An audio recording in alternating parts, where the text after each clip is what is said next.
Hello and welcome to episode 284 of Fergo and the Freak. I'm that bloke from Rugby League Project, Andrew Ferguson. You can find me on Twitter at AndrewRLP.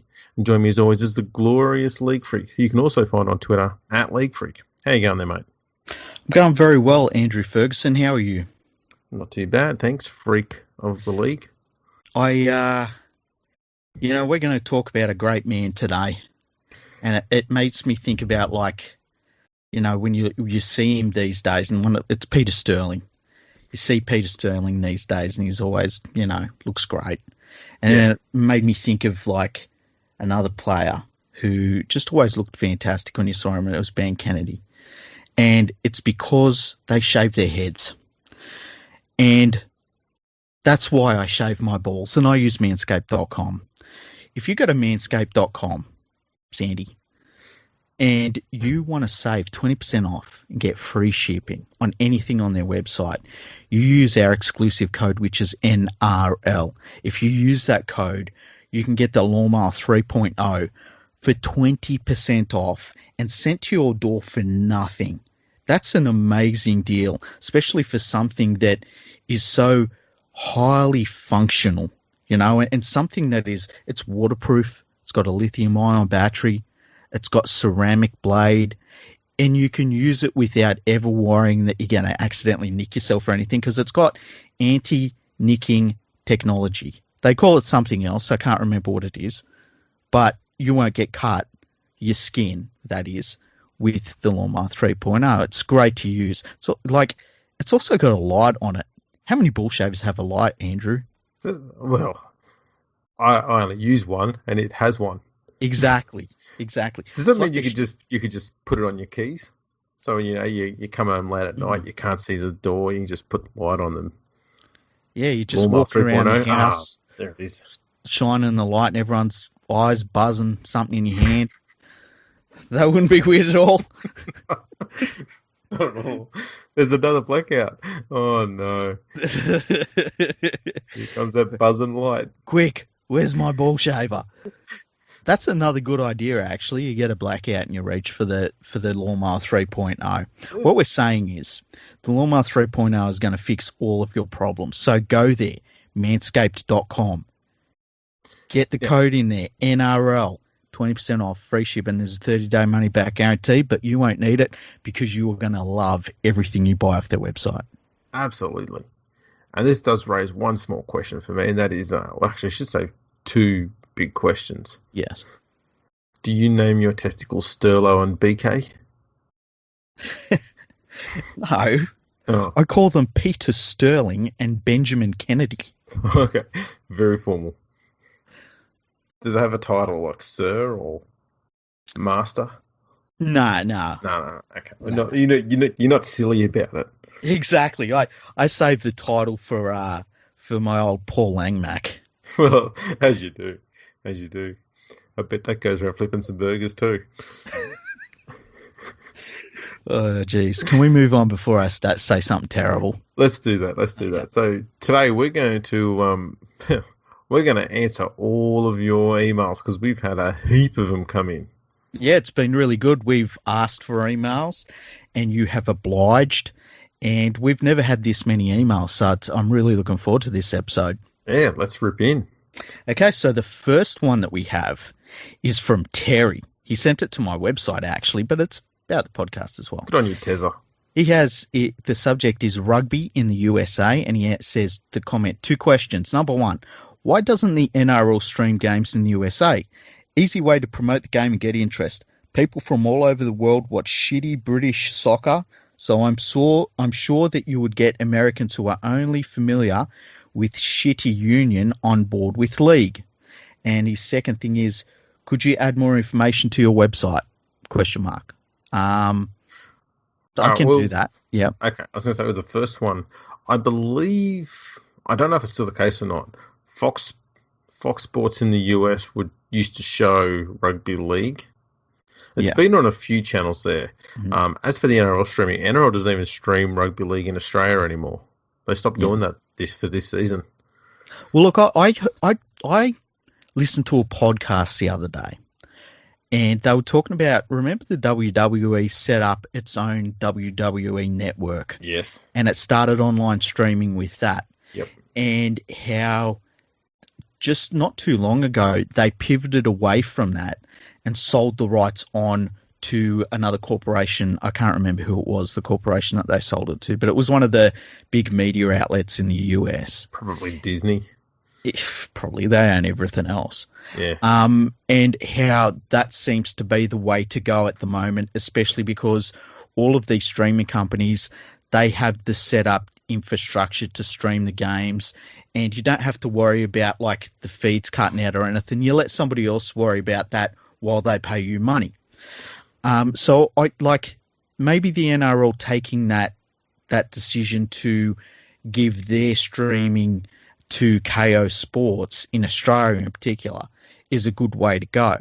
But I think the thing that they've not been great with is giving people overseas a rock solid outlet where they know that they can get rugby league from.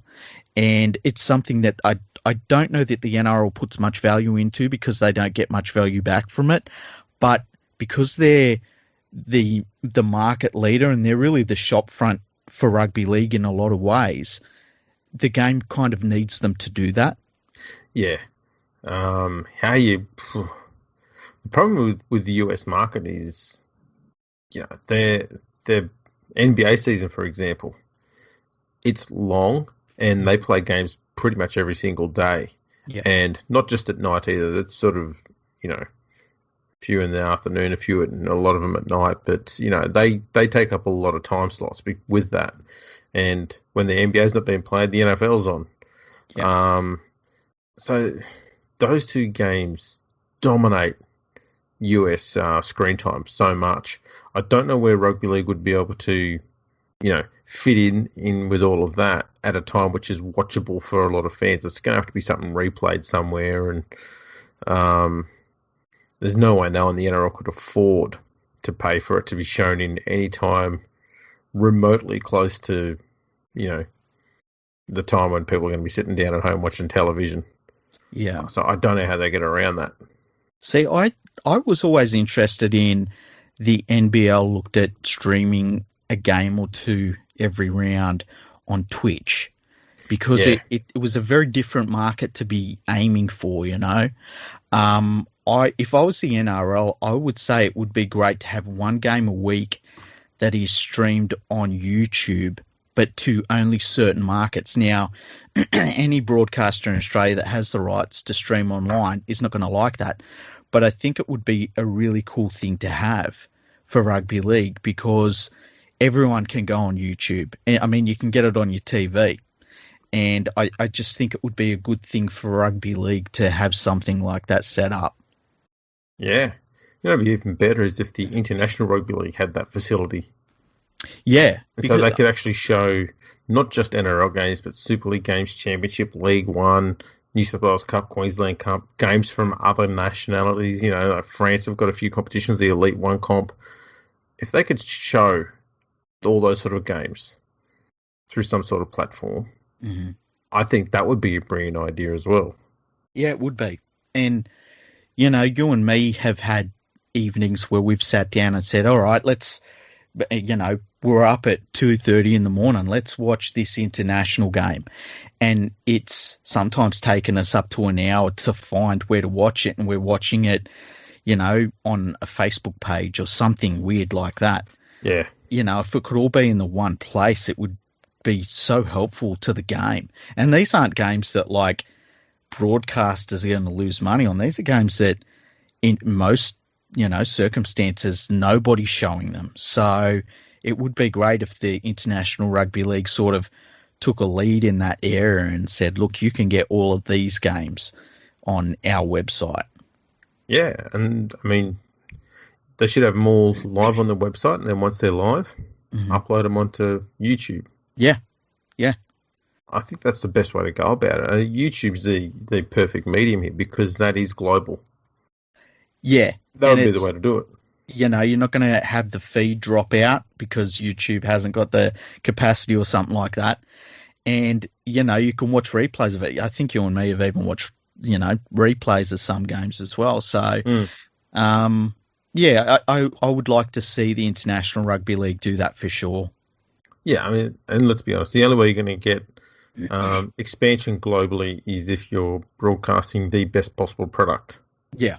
To get, eyes on the game. And that's the only way to do it, is get the NRL everywhere. It's the NRL is very good at expanding into new markets as well when they're committed to it and they put into it, like they did with the Pacific Islands. Yeah. So there's no reason why the US couldn't be a good market either.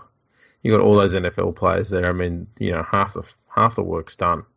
They just need to be taught the new rules and obviously learn a bit of endurance, because, you've got to play for a bit more than 7 minutes and then have a 20-minute break. So, you've got to fix that up. 7 minutes is really generous. Yeah, I know. I didn't want to seem a bit too facetious. Terry says he loves the podcast. So thank you so much, Terry. We hope we've answered your question. The next one is from PK, who writes us massive emails. Is this Paul Kent? No, it's not Paul Kent. He doesn't know what emails are. He doesn't. I'll be the judge of that. He says, "Hey guys," so he's too friendly straight away. Oh yeah, straight away. Yeah. He says, "It's been a while, but had to write some words. I would like to hear your thoughts on PVL," which is Peter V'landys. "I'm worried with where the game is heading under his direction. Apart from the May 28th start, all his other decisions have been terrible. Also, let's not forget, his May 28th start has now been made redundant as Nine completely played him in gaining a fair to large discount for not just 2020, but for some reason 2021 and 2022. He then says that there was probably a push to get Greenberg out of there. He's worried about, just like here's a quote that he says, this PK. He's a puppet to the broadcasters and is killing the fabric of the game to please this minority who only thinks about themselves, being the broadcasters. If you look at his history, his greatest success is in dealing with governments. Let me tell you, there's a big difference among renegotiating with top CEOs of billion-dollar companies versus Aussie politicians. That's very true." Mm-hmm. He said, so he would like to see a little bit of a mix-up with the way that the game is run. So he says a simple formula for the current positions on the ARLC board. Peter V'landys is the chairman, so he can focus on long-term strategy of the game and subverting the new Sydney stadiums and expansion and stuff like that. And then you would have Andrew Abdo, who as a CEO would focus on the day-to-day running of the game, creating organisation structure and stuff like that, which is how it's supposed to be, Yeah, it's... This is the thing, everyone sort of hangs their hat on, the V'landys supporters. They hang their hat on the fact that he got the game going earlier, as if that was some immense feat. Yeah. And no doubt it's an achievement that he produced, but it's not like it was something that was impossible. Because a lot of people sit there and they will mock other businesses. I mean, even Rugby Union got a competition up and running, and look how horrible they're run. So it's not like getting the game up and running again was that difficult a task. It was always going to happen. If Greenberg was still in place, the game would have got going again anyway. All V'landys did was got it going a week or two earlier than everybody else. Is that really enough to be hanging your hat on? And look at everything else he's done. I mean, some of the rule changes, especially this year, they're going to make the game a little bit more, maybe faster moving, but at the same time a bit more dull and predictable. Yeah. The two-point field goal. Like, the fuck is that? Who asked for that? Like, that's on the back of the 2040 kick that no one attempted. Yeah. And no one asked for once again. What the fuck is this shit? Yeah. And these are the ideas, and let's be honest, these are the ideas that come from people sitting at a pub drinking until they're fucking shit-faced. Oh, yeah, I reckon, man. You get 2 points from a field goal if you kick it from a long way out. And Flannery goes, fuck, that's genius. Write that one down. We'll put that one in. And that's pretty much what happens. They're so stupid. Yeah. Oh, fuck, I hate the rule changes. And that's the other thing. Why are we having constant rule changes? We don't need them. If you look at the rule change, we've done episodes of rule changes, and like I think the last episode we did on rule changes was at the end of 2019. We could probably do another 2 hours on rule changes since then, and like not even joking though. No. And they barely just any of them are good. No, like there's none of them that you look at and you're like, wow, that's fantastic. That really made things awesome. And like I mean the 2040 one is the classic example. And this 2-point field goal, I don't know where it's come from. And that's the problem. It seems like it's one of those rule changes that's a bit of a whim for somebody. And the only person that really has the power to do that is Peter V'landys. So, you know, that is a worry. And I said, I think I would love to have a dictator that's in charge of rugby league, somebody that makes a rugby league, somebody that you know gets things done. And this is what you end up with, unfortunately. And it's, you know, careful what you wish for scenario, I guess. Yeah, I think the perfect boss that the rugby league needed was probably Dave Smith. Oh, yeah. I thought you were going to say me. No, you're above that. Yeah, I agree with you. I think Dave Smith was, you know, he had a lot of critics, but he made it a business. He did, and he had a completely different outlook on it. I think the only area he was maybe let down on a little bit was that rugby league people, and this happens from time to time, people within the game that he trusted to do the rugby league side of it, they can let you down when you don't have the rugby league background. Yeah. But that's the only thing you can say bad about him. I mean, all of his other ideas were fantastic. Yeah, he dragged the game kicking and screaming into, you know, a professional business, which is long overdue. It was. Yeah, I don't know. See, my I guess somewhat animosity towards Peter V'landys came not because of anything he did, but because the media were just kissing his ass so fucking hard, and they still are. And when the mainstream media is that pro someone, there's something wrong. Yeah, and especially when one of the big first moves that he makes is to then give them all a discount. Yes, exactly right. He done them all a favour. Yeah. The other problem too with all these rule changes he's brought in, along with the dicking of a referee, is he's now made referees' jobs even harder. And with a faster ruck, it gets even harder again. This set restart thing, it's not helping. No. And now we don't have scrums when the ball goes out for some certain things. It's just this idea that the game has to keep flowing all the time. I don't know. You see, this thing, we had a perfect balance. Like 2016, 17, 18, even 2019, we had that perfect balance. The rules were pretty much where they needed to be. They didn't need rejigging. No. Everything was fine. We had a really good balance between defence and attack.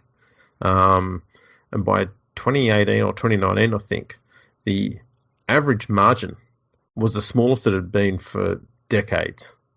So the games are actually getting closer, which means you're getting more uncertainty in the games. And that's what you want, because less certainty means more eyeballs on the game. You never know when your team might win. And then last year, with all of the rule changes, we saw the average margin blow out again, you know, more tries being scored. Apparently that's what people want to see, is lots of points being scored. And my counter to that is rugby union has a lot of points being scored. Look at how many eyeballs are on that at the moment. It's not the scoreline people are looking at. It's the contest. And if you've got a close contest, people will stay and watch it. That's all there is to it. And he's taking the contest out of it purely just so he can get heaps of tries. I don't get that. And I think that there's a real danger of rugby league. I remember thinking about this a few years ago. Like, what is it about certain sports that, makes them unique and different? And, one of the things about rugby union, and look, you and me both think it's a garbage game, but there are nuances to rugby union's rules that you can disagree with, but they are there. And, the thing about rugby league is we got rid of a lot of the stupid rules that were rugby union rules. And we scaled the game down so that it become a contest of field position, not so much of these days since they got rid of striking in the ruck, but of possession. And we really scaled it down to the essence of what you wanted out of a sport like a rugby overall, in terms of you wanted there to be defence, but you also wanted to see the ball move around a bit. You wanted to see some points being scored. You didn't want to see it being bogged down in all of the pedantic rules and stuff like that. If you go too far with rugby league, what you end up with is almost like it's almost like a game of touch football, in terms of it is pared back so far that it almost becomes a training exercise or a training game where, you haven't got any nuance to the game. And that's something I'm worried about with rugby league, because, scrums are weird. Scrums are a thing of the past, but they are part of our game. There's all sorts of weird little rules that I don't think we should be getting rid of just because of progress, or just because of, we want to see the game speed up. Because, some of the best games have been 6-all draws. No one watches State of Origin because they say, oh, they're going to score a heap of points. They watch it because it's always going to be a really good contest. Yep. So I do worry that you get rid of so many rules where you just watch it and it's like this training exercise, and we see who's better at, doing this training exercise every single year. I worry about that. And, rugby league, because it has got rid of so many pedantic rules, needs to be careful that it doesn't go too far. And there's another issue too, and that is if the game keeps going flat out fast, you do run the risk of players getting injured more frequently, more severely.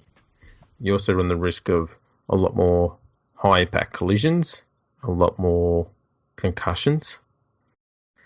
And when you don't get a chance to have as many breaks, there's less chance for a trainer to get out there to assess what's going on. And that's the next thing, is that if your focus is on trying to stop the stoppages, then you're pretty much putting players at risk. And that's stupid. And the other thing is too, like, you and me grew up watching Ricky Stewart stop a game when he wanted to, through his ability to kick downfield, and he would get field position straight away and stop the game. And everyone would have to walk downfield because Ricky Stewart had that skill level. That's part of rugby league as well. That should be part of the game. How many times have we seen great halfbacks who the game is going against them and they put a kick downfield and find touch down in the opposition's 20, and you're like, man, he just got them out of trouble immediately. That's part of rugby league as well. Yep. I fully agree. I hate the constant changes to the rules, especially when most of them, even in the last 10 years, the majority of them have been stupid ideas. Mm-hmm. Only a small few of them have been good ones. Yeah. And most of the good ones have been discarded under Peter V'landys. In return, we've got a game which is harder to officiate, and I wouldn't be surprised with how fast the game is expected to be, that there start to be calls for the number of interchanges to increase. And what comes after that? What we had in early 2000s, we're going to get that again. Which was horrible. It was horrible. Well, shit. Yeah. You might as well just watch Super League again. Yeah. moving on. Our next email is from Tigers Man, one of your people. He says, "Oh boy, poor bastard. Let me get in the zone." Yeah, hang on, get in the fetal position and then I'll read. He says, "Hello, fellas. I've got a random question, but interested to hear your answers. As a 22-year-old, seeing these young kids coming through and do well for themselves, signing huge deals and having the dream job, I thought to myself, fuck, they are younger than me. Who was the first player you thought to yourself, they are younger than me? What the fuck am I doing with myself? Lots of love. Tigers Man, kiss, kiss, kiss." Paul Gallen. Paul Gallen, really? You know why though? Mm-hmm. I don't know why, but for a lot of players, I never thought about the fact they were younger than me. Mm-hmm. But Paul Gallen, I looked at him and went, he just looks old. Like he's let's be honest, you put all the controversy aside, he's always done a lot of the hard yakka in the middle. Mm-hmm. And he's copped a fair few shots around the head. I mean, someone who goes around as aggressive as he is, that's bound to happen, especially when he's not that tall. Mm. So he's been belted around like you wouldn't believe. And you look at him and you just go, man, he looks like an old man. And when you know that he's played for, 18 straight seasons, he's just been in your life as a player, as a fan for so fucking long. And you look at him and go, man, he should be older than me. And you go, holy fuck, he's younger than me. Yeah. He's not even, I don't even think he's turned 40 yet. No, I think, what would he be, 38, something like that? Yeah. So, I'm like, fuck. I can't He's say the one that I stands out that I sort of first went, and as I said, it was a while ago, but he's the one that I just look at him and go, for me, for some reason, he just seems like he's older than he really is. Yeah, I know what you mean. He has always had, it's weird how some players, like, they've always had an old head on their shoulders. Yeah. And he's definitely one of them. I can't say that there was ever one player that stood out for me that was like that. I do find it weird when you see players that were born in like 2001 or something like that, and you're like, that doesn't even make sense. 2001 was like 3 or 4 years ago. Yeah. That I always find that a little bit strange. But well, yeah, the thing, I mean, we're talking to a bloke here who's, what do you say, he was 22? Yeah. He's never seen Balmain or the Magpies play. He wasn't alive when, and this is another one, like, who wasn't alive when Newcastle won their first premiership? Like, what even is that? Half their players. That's the crazy thing. It's nuts. Yeah. It's like when I was talking to Jessica Dunn about a week and a half, 2 weeks ago now, and I was talking to her about the Knights because she's a Knights supporter, and she was saying how young she was, and like I think she said she was 6 when they won their second premiership, and it was so strange because it's like it'd be hard to imagine being a Newcastle fan having not lived through the 97 premiership. Yeah. The 97 one is the one that stands out for me. The 2000, was it 1? 1, yeah. I mean, that was just The 97 one was so symbolic and so important. Yeah. It's so massive for Newcastle. It cast a big shadow over 2001. It dwarfed it. It really did. Yeah. I had to say it had to be there, but it was absolutely massive. And the only one I can really say that it lined up with was when Penrith won their first premiership, where it's like this rugby league mad area got the ultimate title. But, for Newcastle, that area had gone through earthquakes a number of years ago and before that premiership and stuff. So it probably meant more to them. Yes. I do have the list of current Knights players. Yeah. Who weren't even born for their first premiership. Mm-hmm. Kalen Ponga, Brodie Jones, Pasami Saulo, Gahamat Shibasaki, Anari Tuala, Tex Hoy, Stafford Toa, Phoenix Crossland, Bradman Bess. Wow. Sione Matautia was one, I think. That's crazy. He was one. Connor Watson was one. Jacob Saifidi and Daniel Saifidi were one. Jaden Brayley and Chris Randall were also one. The weird thing for me is like thinking about the Panthers 2003 premiership, which I still feel like it's still close enough that it's like I've still got that premiership high. And it was 18 years ago. I couldn't vote. You've only got that though because your team's back being competitive again. See, I can't fall back on 2005 anymore. I stopped doing that at 2010 because we made the finals there. It's like, right, next premiership window, we move on from here. And 2012 was supposed to be the year, and shit hit the fan, and it's been in the fan ever since. You know, the other weird thing for me is thinking about certain clubs that growing up were part of the furniture of rugby league.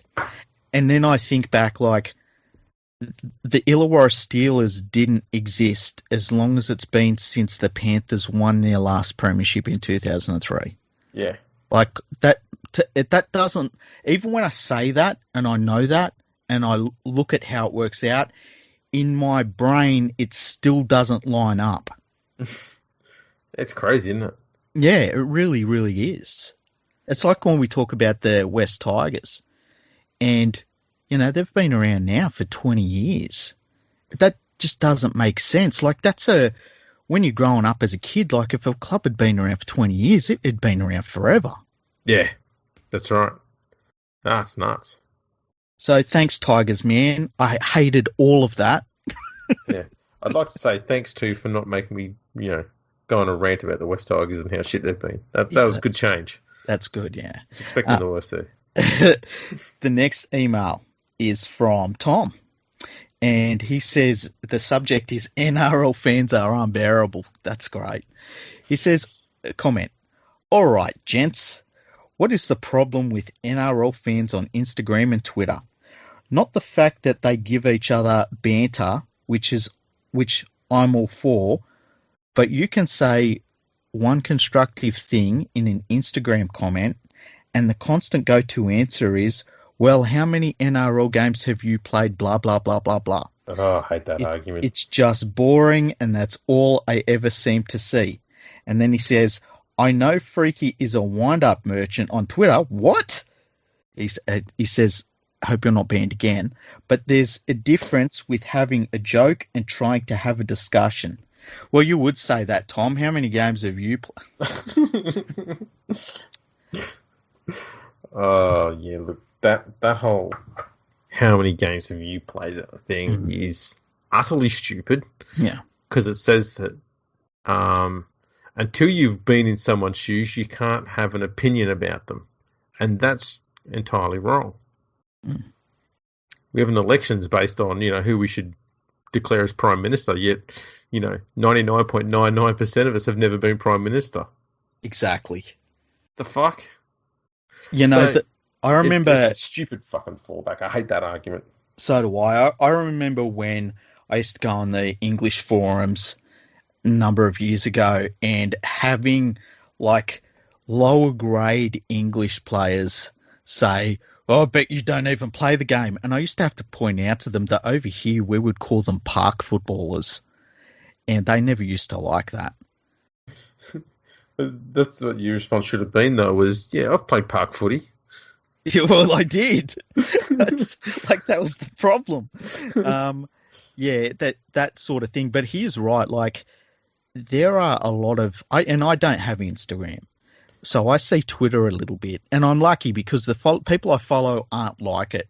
But when I venture into, like, what I don't follow...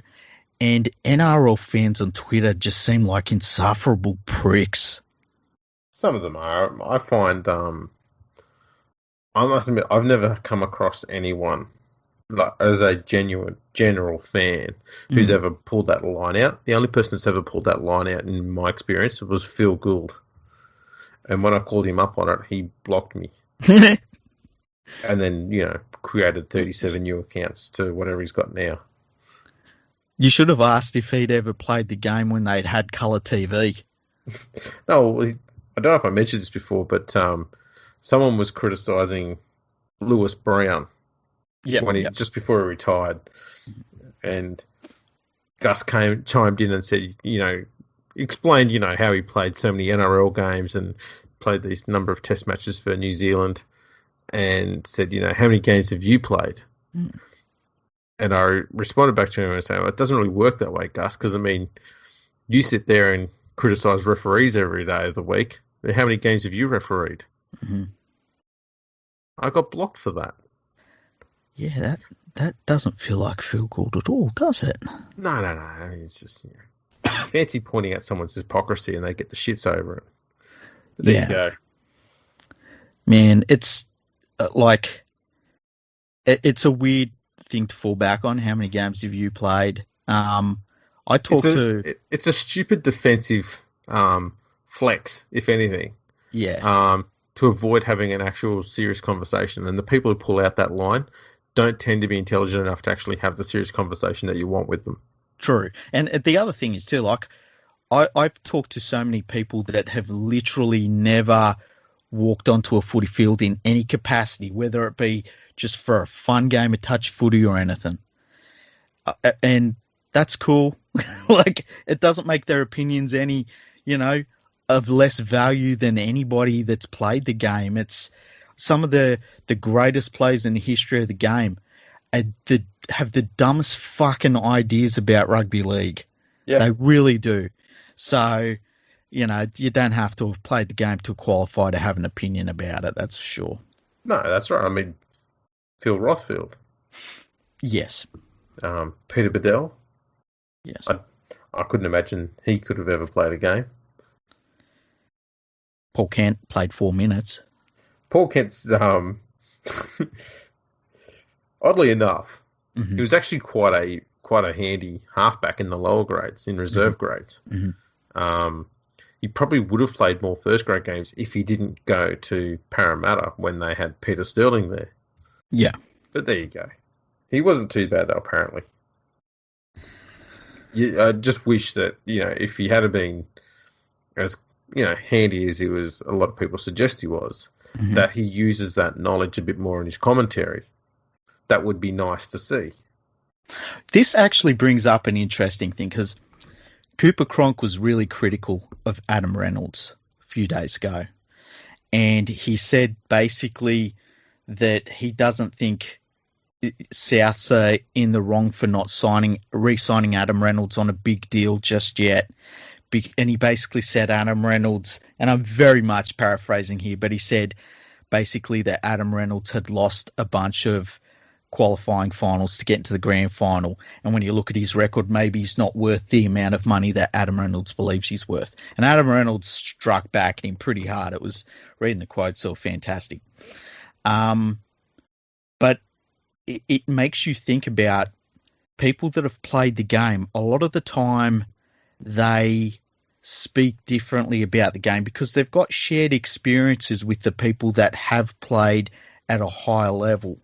And so that's why you don't tend to see too many former players really getting stuck into a current player because they know what that's like, right? Yeah. And I've seen people saying, well, we need more of it. We need, to see more former players getting stuck in and not having this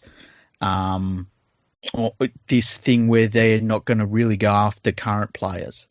I don't know where I really stand with that because I want people to be true to themselves. I don't want to see a person go out and, a former player and be like, oh, well, I'm going to get stuck into everyone because that's what everyone wants to hear. I want them to give their honest opinions.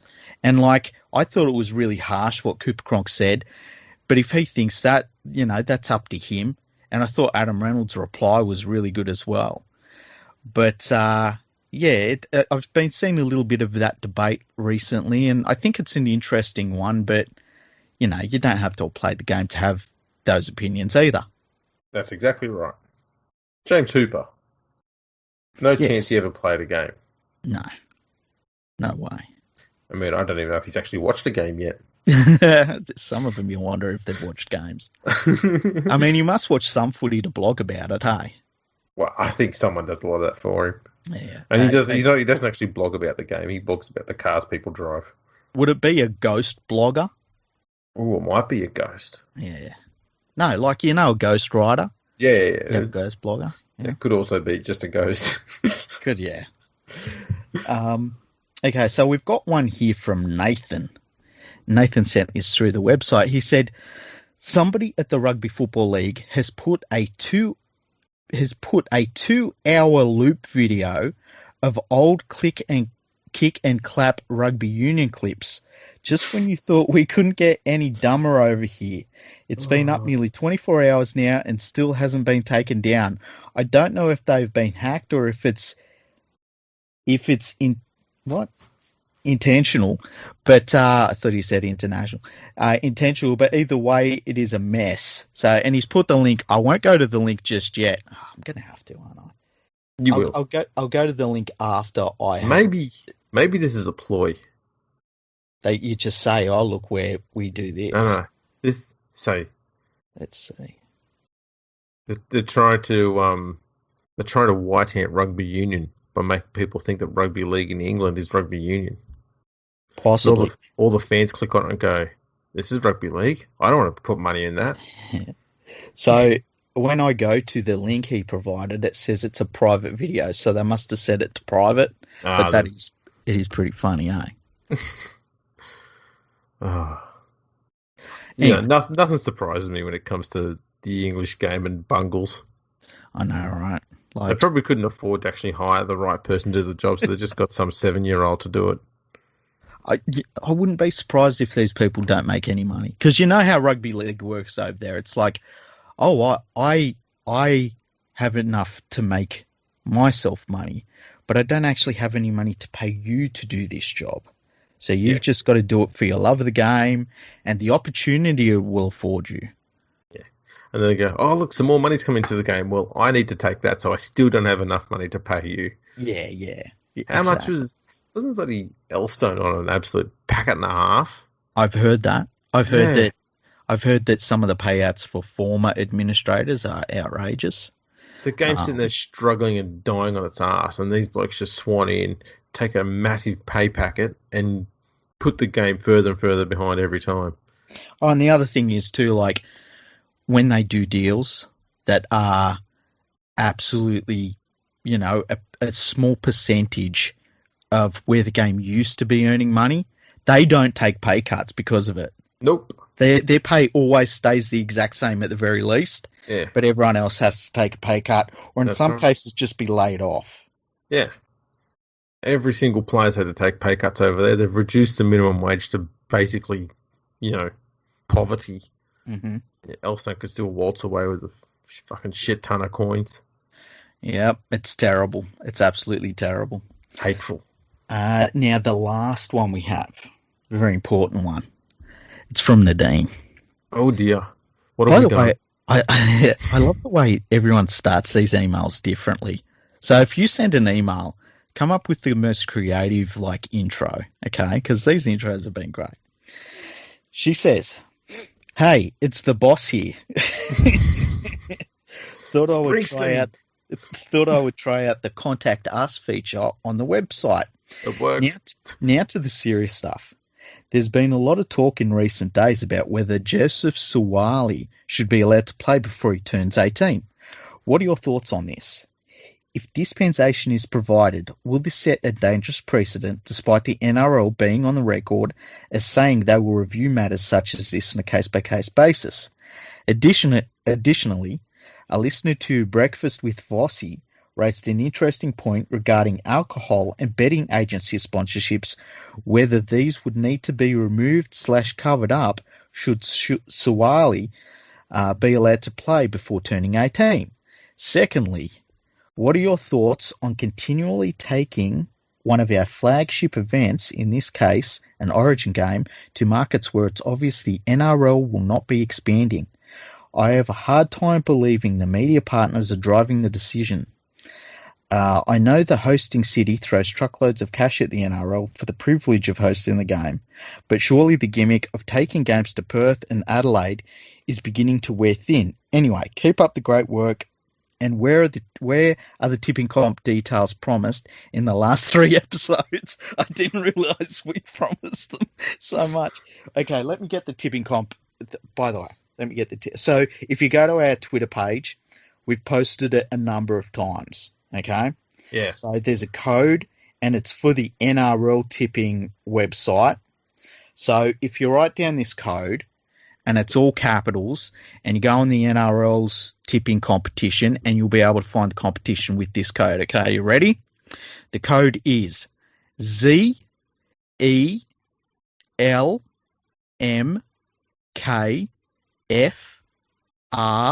V. And if you put that in, you'll be able to find the tipping competition for Fergo and the Freak on the NRL's tipping website. I'd like to apologise for my American co-host. That first letter is Z. It's Z. Z. It's Z. How dare you? Z's American. Come on. I'm a man of the world. You know that. I'm a man of Australia. Look, I don't think with the sponsorship thing that they'll need to cover anything up. I understand the reason they're saying behind that, but if we're honest, kids are exposed to that advertising from a much younger age than 17. And I dare say I'd be surprised if there's 17-year-olds out there that haven't drank alcohol yet. I mean, I'd probably be the only one. Have you, how many, you've drank alcohol in some capacity, haven't you? What, medicine? Seriously, you've never had a sip of alcohol? No. Whoa, that's incredible. Not even a glass of wine? No. Wow. Okay. No. I've eaten grapes. I've eaten potatoes with the peel on.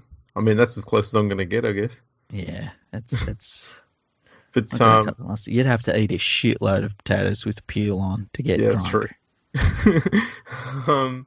But yeah, with Suaalii, I don't think the NRL should allow him to play until he's turned 18, which will be the 1st of August this year. Yeah.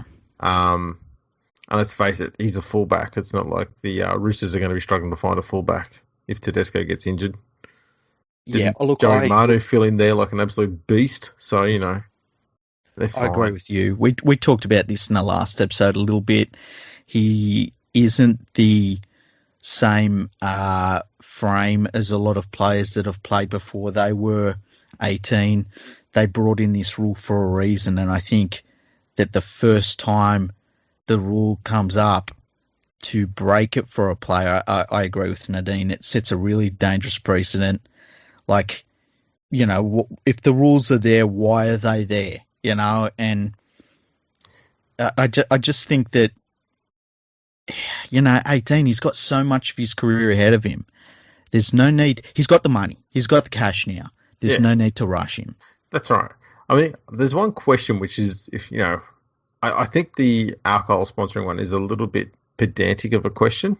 Mm. But I've got another one which is just as pedantic, and that is, will every single NRL, if he plays at the age of 17, will every single NRL player who plays with and against him have to get a working with children check? That's a really good question. And some of them wouldn't pass that check. Let's be honest. So I think it's pretty stupid to be letting anyone under the age of 18 play first grade. There's enough grades for him to play in to hone his skills before he makes it into the top grade. And I don't see how anyone's going to need a 17-year-old, no matter how good they are, to be playing for them. Yeah, I was just about to say, I can see the argument of he needs a higher level of competition. But as you say, the grades are there. He can play against grown men in the lower grades. Mm. And, he could possibly get injured at that level and stuff. The NRL is a different animal. It's a completely different animal. And some players at a young age, they honestly can do it. Jason Taumalolo did it. But he, like, look at him now, even like he had the frame to do it. Chris Lawrence was another one. Yeah, and some people are physically ready to play first grade. Yeah, not everyone is, and that's why they brought the rule in. Yeah, I mean, a classic example. I mean, you look at Benji Marshall brought into the game at the age of 18, and how often did we see his shoulders constantly get injured in those first 5 years? And once he had physically developed and his frame had filled out, those issues stopped. Yeah, exactly. So it's I also think there's too much hype around this kid, because let's be honest, the majority of fans who are talking about him and talking him up as being, possibly playing NRL have not seen him play a single second of footy. I've only seen a few highlights of him, and yeah, he looks very impressive, and yeah, he's going to be a good NRL player. I've got no doubt about that. But that Roosters backline just doesn't need him right now. You got Brett and Josh Morris. You've got Joey Manu, James Tedesco. Yeah, what do you need a 17-year-old for? Yeah, and I think Daniel Tupou. Sorry, there's another one. Yep, and I think that if you're looking at him as a long-term player, and you feel like you've hit a home run with getting this young man into your team, into your system, and he is going to be a superstar in 12 years from now even, you then have an opportunity to, he's under contract, he's not worrying about his money anymore. You've got an opportunity to say, let's do this right. Let's make sure that when you make your first grade debut, you're really ready. Let's make sure that you're not overawed by the situation. Let's make sure you're physically ready for what you're going to go through as a player. They don't need to rush him. They just don't need to. So I hope that I just hope that they do the right thing by him, because on top of all of this stuff about the game's physicality and all that, then there's all of the non-rugby league stuff, like the spotlight that he'll be under. The fact that, he's get talked about already in the media and stuff like that, but once he runs out in an NRL field, it's going to be a completely different animal, and he won't be able to be a 17-year-old kid anymore. He's going to be a star that won't be able to do a lot of things that a 17-year-old kid wants to go out and do. That's right. And we're talking about a 5-month wait. Yeah. And seriously, just wait it out.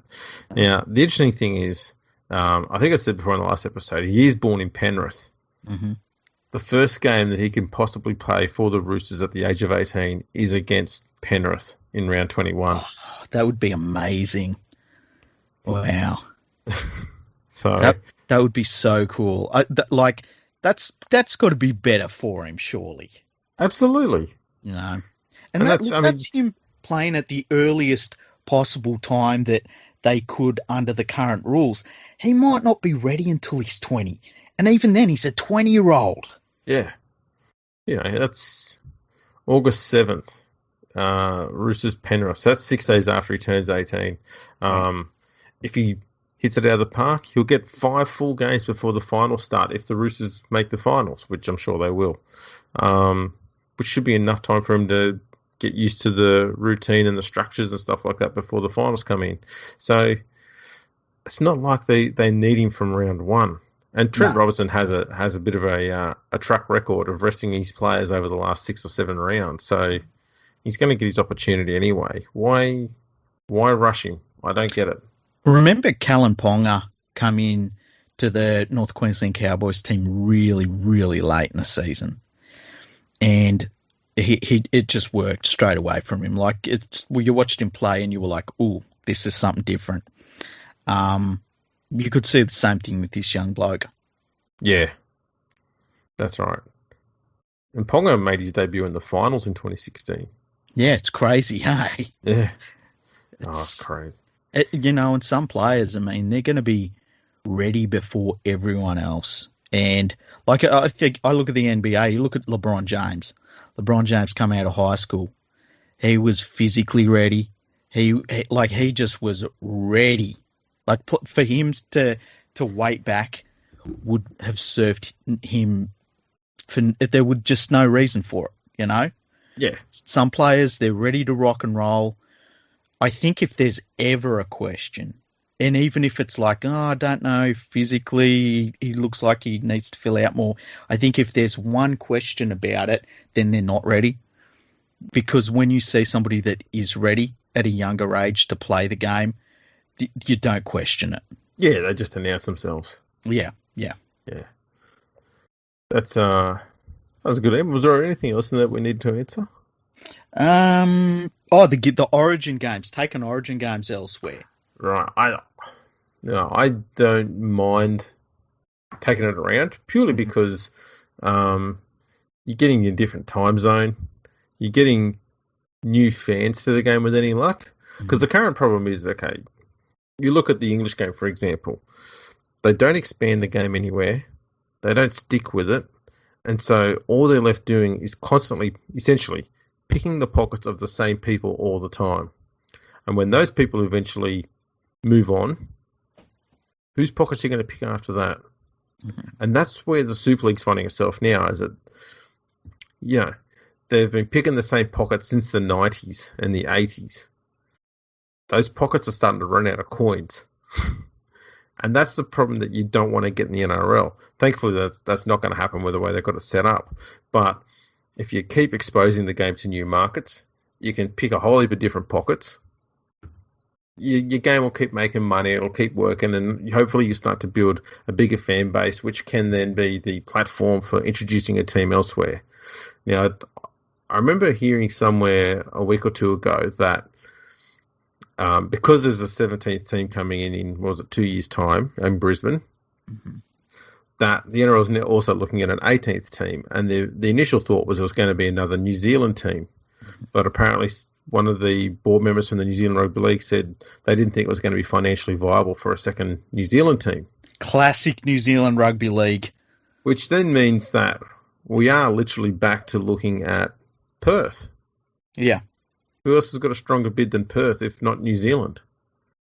And so we need to start building up that audience. And if we can get, take Origin over there, take some NRL games over there, try and build up that fan base and that interest in the game, then I think that's a good idea. I'd like to see them put a bit more effort into the West Australian Rugby League and try and get a Perth team somehow into one of the New South Wales or Queensland Cup comps. If we can get a team from Fiji in there and a team from PNG, surely a team from Perth is viable. You'd think so, yeah. That would be the start to getting a pathway for a lot of players into the NRL. So when a Perth team comes in, you've got a bunch of players who have got some experience in the Sydney comp, and you can bring them in and they can prop up the stars that you get from whoever's available at the time. And then you've got some local players mixed in with some known players from the NRL elite, and that gets your fans automatically invested because they'll get to see some of their hometown players. Yeah, that's what you want to have. Yeah, when it comes to the Origin games, I like it. I really do. I think we've got 3 games. Have one in Sydney, have one in Queensland, and I don't mind the other one moving around at all. It generates a lot of money for the game. It does allow the game to take a high value product to areas that otherwise wouldn't get rugby league games. And it keeps the game being able to have a national profile, which I think is important. And I do understand where Nadine's coming from. I mean, if you're not going to go to Perth and Adelaide, then why are you taking Origin games there? But I think that we need to go to Perth and Adelaide, and so I'm not against it because eventually it's just going to be a case of like, well, they should get a team, So I've got no problems with it. On the expansion thing, I didn't hear that the New Zealand Rugby League had said that about an extra expansion team. That's absolutely disgraceful and is well in line with how terribly run New Zealand Rugby League is. they should just be taken over by the ARL, I believe. But if it wasn't a New Zealand team, which I reckon you could probably put a New Zealand team in next year and it wouldn't be worse than the Warriors, I think that Adelaide is getting a little bit of momentum over Perth. And that's just based on like people talking about it a little bit more. And I guess with the time difference, they're only half an hour different from the east coast of Australia. So it's probably not as a big leap for broadcasters. So, we might see Adelaide get a little bit more favouritism from broadcasters, but I think Perth, we should have had a Perth team for 10 years at least now. Oh, easy. If Adelaide comes back in, should they be called the Rams again? I would look at the Adelaide market and I would say I would do a lot of work on it, and I would say, like, if you had a rugby league team, what would you want to call them? That would be my first question. My second question would be, do you think we should bring back the Rams? And I have a feeling they would be called the Adelaide Rams, weirdly enough. But there's something about that name that has stuck and resonated. Like the Western Reds or the Perth Reds, that name's kind of didn't stick. You know what I mean? Yeah, look, and something about Adelaide Rams sticks. It's weird. The thing is, I like what Perth were trying to do. The problem is their mascot was the same one for the Test side. Yeah. That was their problem. Mm-hmm. So maybe they can find something else. Quackers. I think that's first and foremost. Yeah. Then you look at something that's unique to the area, so maybe the Perth FIFOs. What? I don't know what else we've got there. Fremantle Doctors. That'd be good. Everyone just turns up wearing a white coat and stethoscope to games. Seriously, I think that'd be the most intelligent fan base there is. They've all got PhDs. They've all got PhDs.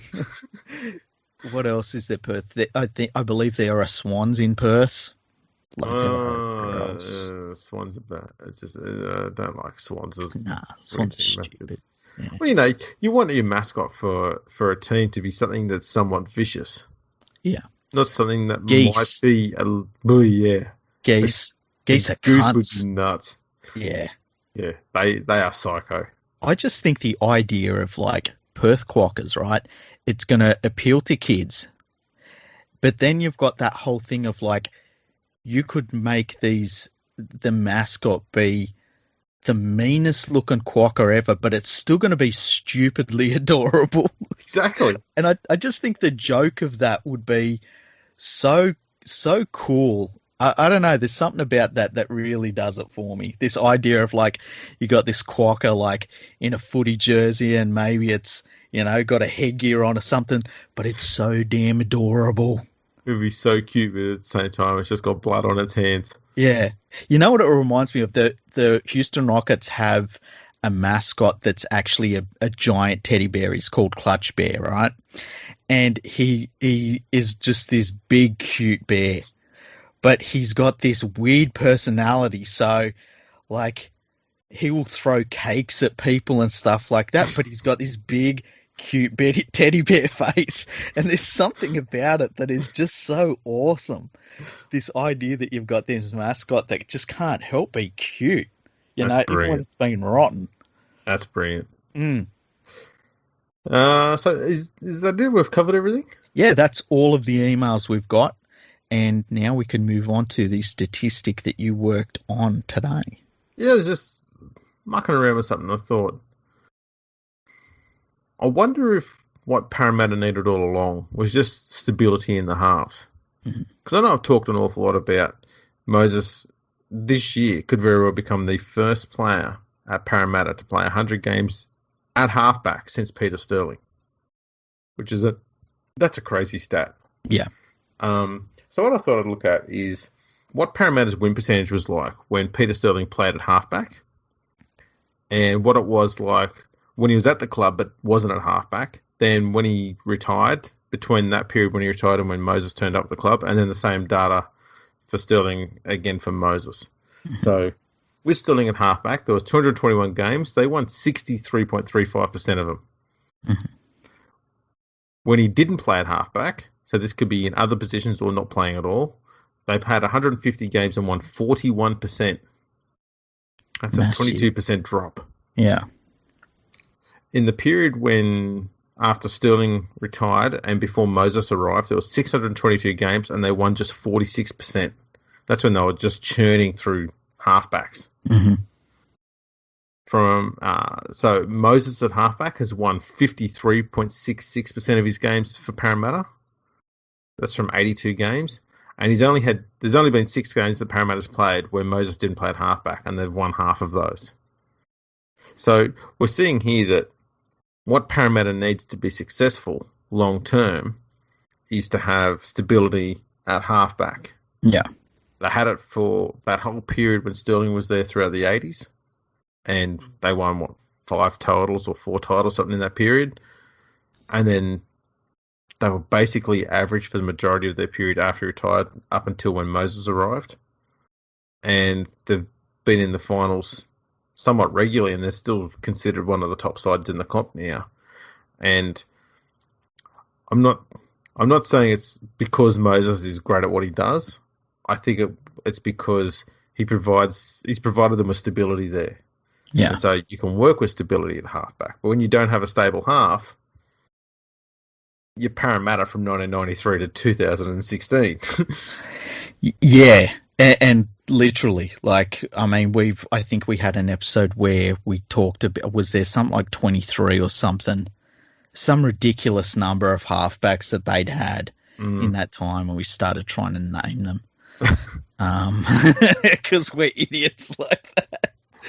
It was a bad list. Yeah, it wasn't a good list. But yeah, it's interesting. You know, the interesting thing about the stat when Sterling was there, but then when he was still there but didn't play, it shows how when you've got a truly great player, how much you start to rely on them, and then when they're not there, how much you miss them. You know, we've seen that stat with players like Andrew Johns was another one, where the Knights were just nothing without him. And obviously the sample size with Moses is pretty low when he's not there because he plays a lot of games, which is absolutely amazing for the Eels that he gets through so many games. He very rarely misses games. But it's interesting that they don't fall off a cliff too. Yeah. It'd be interesting. I'll see if I can run this with a few other clubs where they've had an absolute star halfback in the past and they've struggled for a while, and just see how it compares. See if it's a competition-wide thing or if it's just something that's exclusive to Parramatta. Yeah, it'll be interesting. I'm just trying to, like, Andrew Johns is a great example. I guess Ricky Stewart would be another one. Yeah. Alan Langer, although, I mean, how many games did Alan Langer ever miss? Very few. Yeah, not a huge amount. Yeah. And I guess you could obviously expand it to every position, but if you went to playmakers, you could look at a Lockyer, a Fittler, players like that. Yeah. Be interesting. There's some homework for me to do. Yeah. If you could just get those 6 hours worth of statistics sorted out for next episode, that'd be great. No worries. I'm on it, boss. Fantastic. I'm not the boss. Nadine's the boss. I've got a trivia question for you. Okay. Yeah, if you followed my Twitter account, you'd know the answer. Oh, shit. From a while ago, anyway. Oh, okay. How many players from the Parramatta Eels have been born after they won their last premiership? This is of all their players. Have been born after their last premiership. Yeah. So obviously this is all the players from 1987 onwards. Obviously none of them from 87 because it would have been one, but Yeah, hang on. Like in their current team? No, just in their entire history. How many players have been born who have played for Parramatta at least once have been born after they won their last premiership? Man, oh jeez. I'm going to say I'm going to go for a really high number, all right? Mm. I'm going to say 227. Yeah, that's a pretty high number. Okay. Yeah. What is it? 90. 90. 90. Ah, it's way lower than I expected. Yeah, that includes the handful of players that have signed this year as well. Okay. It's a pretty crazy number when you think about it. Yeah, since their last premiership. Because, I mean, that's from basically players, I think, from 2006 onwards. Yeah, I guess, I guess the thing that got me is I was pushing that number a bit lower. Like, I was thinking more 2000 maybe. Yeah. But yeah, that doesn't work out, does it? No. So it's, there's some interesting names on there, just like there was with the Parramatta halfbacks list. Yeah. So that's something for people to go and trawl through my tweets to try and find. Enjoy. It's people would be shocked if they heard some of our conversations at night where we have come up with the most obscure things. Like, I wonder if a player has played for, like, you know, this team and in this position and like kicked a goal. It's like we can come up with some really crazy stats, and you find them. I find it amazing where we'll be talking about something and he'll be like, I've got that stat now. Like, yes. Mid-sentence. Yes. I don't mind doing that. That's chasing stats, I think, is something I find a bit of joy in, because you can get a sort of pretty immediate response, and it leads to so much more conversation. Yeah. So that's always good. We have been talking about doing a history episode, so we might churn out one of those soon. We've also got something big coming up soon as well, another big episode. Mm-hmm. So that's this week. So get your ears ready. You're gonna be copping it from us for quite a fair bit from now on in, because the footy season's starting very, very soon. Yeah, we know what you're waiting for, and we're gonna give it to you. Oh yeah. So I think that pretty much sums up this episode. We're all done. Yeah, pretty much. Thank you for all of the emails. Please feel free to send emails to us. Just go to fergoonthefreak.com, go to the contact section, and send us an email. Easy as that. Huge thanks to our sponsors, Manscaped, as always. Make sure you go to manscaped.com, buy anything you like there. Use our code NRL. You'll get 20% off and free shipping. So, get in there, buy some gear, shave your balls. It's all good. Yeah, it'll make your life way better. And, it also shows Manscaped that you appreciate their love that they have given to our podcast. Exactly. Yeah, it works every way. Everyone wins. Mm-hmm. You can check us out on Twitter and Instagram at FergoFreakPod. We're on YouTube, LinkedIn, Facebook, MySpace. So check us out on all of those. Our website, fergoonthefreak.com. As you've already said, obviously. Yep. And you've got a website too, don't you? rugbyleagueproject.org. Yes. I've heard of that one. Yes, and you've got one, haven't you? I do. It's got a weird name, though. It's called leakfreak.com. Okay, and you've got another one, haven't you? I do. This could go on for a while. Strap in. Rugby League Podcast Network.com. It's actually really good if you're into podcasts, and we know you are because you're listening. It has all of the best independent rugby league podcasts all in one place. So check it out. Absolutely. And you've got some homework to do apparently on your website, according to one of those emails. I got to get some information up on my website. There you go. I'm thinking of doing a whole website redesign. Hey. Oh. Mm. Do you need a new URL? No. I actually had to pay. How much was it? I had to pay $30 for 2 URLs that I think I bought 2 years ago when we were talking about doing a big project, and I had to pay for them today. Like, oh, whoops. Yep. We need to get our accountant onto those. Yes. Sort those matters out. All right. Thanks for tuning in, everyone. We'll catch you all next time.